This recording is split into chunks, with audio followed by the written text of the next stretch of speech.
नमस्ते है जी, धैर्यवान हीलिंग साइंस से मैं हूँ धैर्यवान, आपका अपना हीलिंग मास्टर। साथियों, दुर्गा पक्ष शुरू होने वाला है, चैत्र नवरात्र 30 मार्च 2025। देवी दुर्गा माता का आशीर्वाद हम सब हीलर्स को मिलता है, हम सब लोगों को मिलता है। इस समय बेहद शक्तियां बरसती है। देवी माता खुद संसार में विचरण करती है, तो शक्तियां तो बरसेंगी। जो साधक जिस भी तरह की साधना पूरा करना चाहते हैं, इस समय कर पाते हैं। कई सारी साधनाएं जो होलिका से शुरू होती है और नवरात्रि में आके पूरी होती है, जैसे 64 योगिनी साधना, अप्सरा सिद्धि साधना, महागौरी साधना। ये सब सात्विक साधना है जो नवरात्रि में पूरी हो जाती है। लेकिन हम तो हीलर्स हैं, साधना बहुत ज़्यादा नहीं जानते, हीलिंग करना जानते और हीलिंग साइंस को ही सीख रहे हैं। तो आज हम चर्चा करने वाले हैं दुर्गा रेकी के बारे में। अब सुनने में ये थोड़ा सा नया लगेगा, क्योंकि रेकी शब्द तो जापानी है, तो दुर्गा माता का इसमें क्या काम। सुनने में ऐसा लग सकता है। देखिए, रेकी का मतलब तो हम जानते ही हैं, प्राण ऊर्जा। तो अगर हम दुर्गा प्राण ऊर्जा बोलेंगे तो भी सहज, अगर हिंदी की बात करना है तो। लेकिन रेकी तो जापानी शब्द है, और अगर जापान में माता दुर्गा का नाम पुकारे तो क्या पुकारेंगे? वो तो दुर्गा ही पुकारेंगे ना। उनके लिए भी देवी दुर्गा माता दुर्गा ही है। तो दुर्गा रेकी हर जगह ऐसे ही बोलते हैं।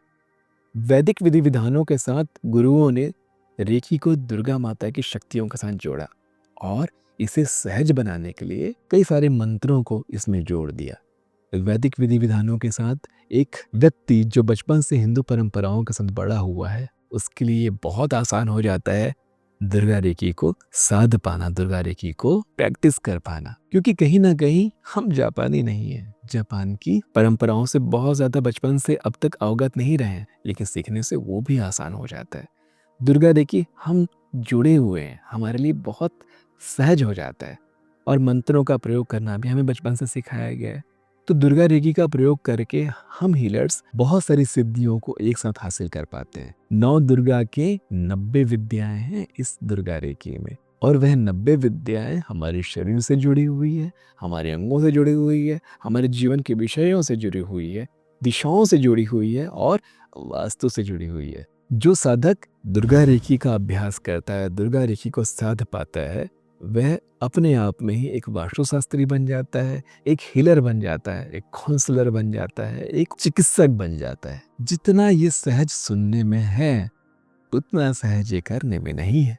क्योंकि आप बैठना नहीं चाहते ना, आप शांत नहीं होना चाहते ना, आपको हर चीज बहुत जल्दी चाहिए ना, है ना? नहीं, यदि आप दुर्गा रेकी की उपासना करेंगे, अगर दुर्गा रेकी आप सीखना चाहेंगे, कि सबसे महत्वपूर्ण मेन काम ये है कि आप बैठें, आप शांत होना सीखें। आपके अंदर इतनी धीरज होनी चाहिए, इतना धैर्य होना चाहिए कि आप चुप करके अपने भीतर उतर सके, चुप करके शांत होकर के आधे घंटे बैठ सके। धैर्यवान होना पड़ेगा आपको। जैसा कि हम जानते हैं कि इसमें दुर्गा देवी के 9 स्वरूप होते हैं और 10 महाविद्याएं होती है और 90 कलाएं, जैसा कि मैंने आपसे कहा। तो इसको समझने के लिए मैं कुछ देवियों के नाम बता देता हूँ, ताकि आपको ये बात हल्के से समझ में आ जाए कि कौन कौन सी दिशाओं में कौन कौन सी देवियों का हम आह्वान करेंगे और उनके मंत्रों से उनकी शक्ति को अपनी हीलिंग के लिए इस्तेमाल करेंगे। जैसे कि उमा देवी हमारे मस्तक के लिए, आज्ञा चक्र हमारे कपोल के लिए, हमारे शीर्ष, हमारे बुद्धि, हमारी चेतना के लिए। कौमारी देवी दांतों के लिए, मुख के लिए, है ना, हमारे ओरल हेल्थ के लिए। अपने या किसी की भी हम हीलिंग करना चाहते हैं जिसके दांतों में या पूरे ओरल हेल्थ को हम ठीक करना चाहते हैं, तो कौमारी देवी। देखिए, ये कोई देवी प्रकट नहीं हुई है, एक महाशक्ति देवी को हम अलग अलग रूप में जान पा रहे हैं, क्योंकि हम इंसान हैं। हम उस महाशक्ति को हर तरह से नहीं देख सकते, हम केवल उनको बूंद में देख सकते हैं। पूरे सागर में मुंह डाल करके हम पानी नहीं पी सकते, हमारे लिए तो एक गिलास पानी ही काफ़ी है। तो अलग अलग गिलास में, अलग अलग बर्तन में हम अपने लिए पानी रख लेते हैं, और उस शक्ति का प्रयोग करके, उस जल का प्रयोग करके हम हीलिंग करते हैं। हमारी नाक के लिए, नासिका के लिए, पूरे श्वास नली के लिए, श्वास तंत्र के लिए देवी सुगंधा, नाम ही कितना सुंदर है, सुगंधा। जीभ के लिए, जुबान के लिए, हम जो बोलते हैं, वाक शुद्धि, जो बोलते हैं वो होता है, या कभी कभी जो लोग कुछ भी बोलते हैं उनका कुछ नहीं होता। देवी सरस्वती, हम सभी जानते हैं देवी सरस्वती को।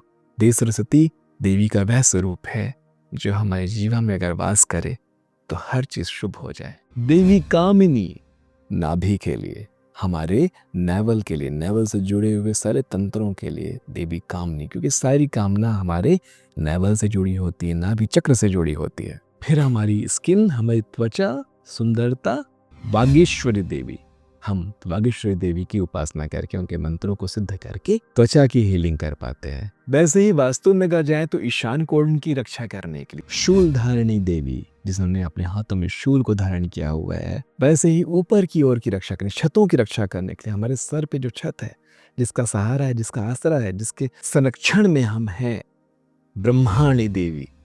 ऐसे ही वास्तु से जुड़े हुए बहुत सारे विधाओं के लिए देवियों के अलग अलग नाम हैं। अब आते हैं हमारे विचारों में। हमारे विचार भी तो, हमारी भावनाएं भी तो हैं। तो मन की एक बता देता हूं, मन की रक्षा करने वाली, मन को संभालने वाली जो देवी है, शोक विनाशिनी देवी। सरली मन में होता क्या है? शोक, दुख, चिंता, यही तो होती है। शोक विनाशिनी देवी का जब हम आराधना करते हैं, उनको जब पूजते हैं, जब उनके मंत्रों को जाप करते हैं, तो हम अपने या किसी के भी मन को हील कर पाते हैं। ऐसे ही 90 देवियों का प्रावधान है हमारे दुर्गा रेखी में, और इसके साथ 2 सिंबल, एक दुर्गा रेखी सिंबल और दूसरा विजिता सिंबल। 2 ही सिंबल इसमें होते हैं और दोनों सिंबल में बेहद शक्ति होती है। दुर्गा माता के इस सिंबल को, जो मैंने कहा दुर्गा रेखी के सिंबल को, हम अपने दोनों हाथों में रखते हैं, कागज में बना करके अपने हाथों में दुर्गा रेखी का सिंबल रखते हैं, और उसके बाद सभी 90 देवियों के लिए मंत्र जो होते हैं उनका उच्चारण करते हैं। हाँ, बिल्कुल सही बात है। अपने गुरुओं से आप इसका शक्तिपात लेंगे, शक्तिपात लेने के बाद ही कोई सिंबल, कोई चिन्ह आपके लिए काम करना शुरू होता है। और दूसरा सिंबल है विजिता। इस पर हम चर्चा कर चुके हैं हमारे सम्मोहन वाले अध्याय में। सम्मोहन के लिए विजिता सिंबल, देवी का एक ऐसा स्वरूप विजिता जो आपको सम्मोहन देता है। इसका भी अपना एक मंत्र होता है। उसका प्रयोग करने से, मंत्र जाप करने से, मंत्र शक्ति से आप में दैवी सम्मोहन पैदा होता है, और सम्मोहन पैदा होने से आपके अंदर वह सारे दैवी गुण भी प्राप्त होते हैं जो आपको अपने भीतर चाहिए एक हीलर बनने के लिए, जैसे सौंदर्य, सुंदर वाणी, आकर्षक व्यक्तित्व, स्वच्छ और साफ सुथरी जीवन शैली। तो ये 2 सिंबल का शक्तिपात आप लेंगे जब आप दुर्गा रेखी करेंगे। लेकिन लेकिन लेकिन लेकिन इसके लिए गुरुओं ने एक रेखा खींच रखी है।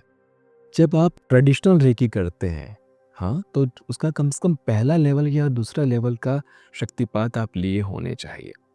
सिर्फ शक्तिपात नहीं, प्रैक्टिस किए होने चाहिए। कम से कम पहला लेवल या दूसरा लेवल। पहले लेवल के बाद भी आप दुर्गा रेखी ले सकते हैं, दूसरे लेवल के बाद तो आप बिल्कुल योग्य हैं। तो 1 या 2 लेवल आप रेखी का जब कर चुके होंगे, क्योंकि उसमें आपको बहुत सारे सिंबल्स का प्रयोग करने आ चुका होगा, आपको बैठने आ चुका होगा। कोई भी लेवल करने का मतलब ये है बेटा जी कि आपने अभ्यास किए हैं, आपने शिक्षा ली है। इसे किसी धर्म से मत जोड़िएगा, अपने विश्वास में रखिएगा। ये सिर्फ ना, जो अखंड ब्रह्मांड है हमारे सामने, महान शक्ति है हमारे सामने, उसे समझने के लिए फॉर्मूलाज है, ये सूत्र हैं।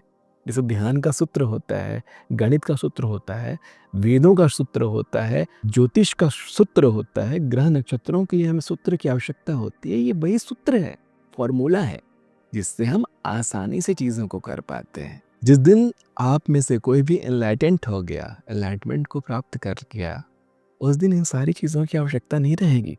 आप ऊपर जा चुके हैं, आपके पास केवल कल्पना करने मात्र से ये सारी चीजें होनी शुरू हो जाएगी। तो आज हमने की दुर्गा रेखी की चर्चा। अपने गुरुओं से दुर्गा रेखी जरूर सीखिए, बहुत काम आने वाली विद्या है, हमारी जीवन के हर क्षेत्रों में ये काम आती है। और जैसा कि मैं हमेशा सिखाता हूँ, कोई भी विधा, कोई भी विद्या, कोई भी रेखी सीखने का नहीं, साधना का विषय है।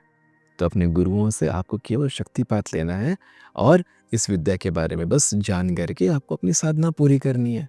इतना ही तो है। ठीक है जी, आशा करता हूँ ये अध्याय भी आपको बहुत अच्छे से समझ में आया होगा। मिलते हैं आने वाले अध्यायों में, तब तक के लिए नमस्ते है जी।